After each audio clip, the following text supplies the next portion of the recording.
Bank account కావాలా? అయితే minimum balance maintain చేయాల్సిందే. లేకుంటే ఛార్జీల వడ్డింపు మామూలుగా ఉంటుందని ఐసిఐసిఐ బ్యాంక్ కీలక ప్రకటనను వెలువరించింది. మినిమం బ్యాలెన్స్ అంటే ఏ 1000 2000 అనుకుంటే పొరపాటే. సేవింగ్స్ అకౌంట్ లో మినిమం బ్యాలెన్స్ 50,000 రూపాయలు ఉండాలంటూ ప్రకటించేసింది.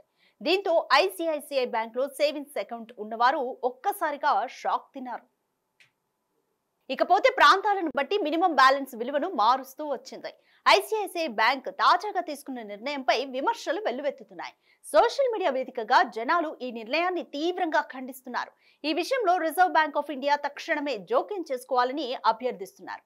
ఐసిఐసిఐ బ్యాంక్ అధికారిక ప్రకటన ప్రకారం మెట్రో నగరాలు, అర్బన్ ప్రాంతాల్లోని సేవింగ్స్ అకౌంట్ హోల్డర్స్ తమ అకౌంట్లో నెలకు సగటున 50,000 ఖచ్చితంగా ఉండేలా చూడాలని తెలిపింది.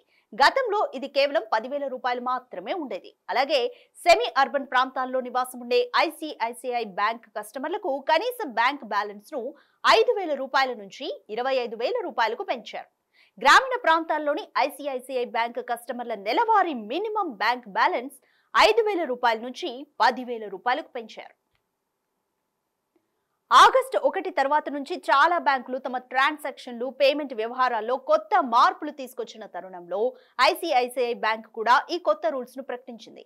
ఐసిఐసిఐ బ్యాంక్ తెలిపిన దానికంటే తక్కువ బ్యాలెన్స్ ఉంటే కస్టమర్లు పెనాల్టీ చెల్లించాల్సి ఉంటుందని హెచ్చరించింది. తాజాగా ఈ బ్యాంక్ తీసుకున్న నిర్ణయంపై విమర్శలు వెల్లువెత్తుతున్నాయి. సామాన్యుడు బ్యాంక్ అకౌంట్ ఓపెన్ చేయకూడదా అన్న ప్రశ్నలు వెల్లువెత్తుతున్నాయి. ధనికులు, సుసంపన్నులు మాత్రమే ఈ బ్యాంకులో అకౌంట్ ఓపెన్ చేయాలా అంటూ విమర్శిస్తున్నారు.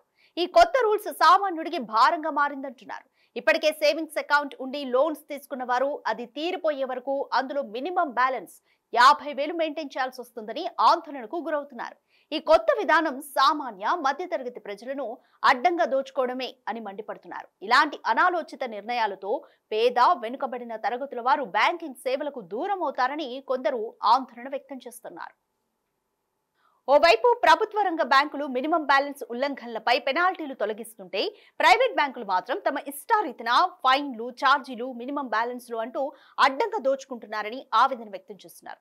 ప్రైవేటీకరణ అంటే బహుశా ఇదేనేమో అని పలువురు అభిప్రాయపడుతున్నారు కూడా.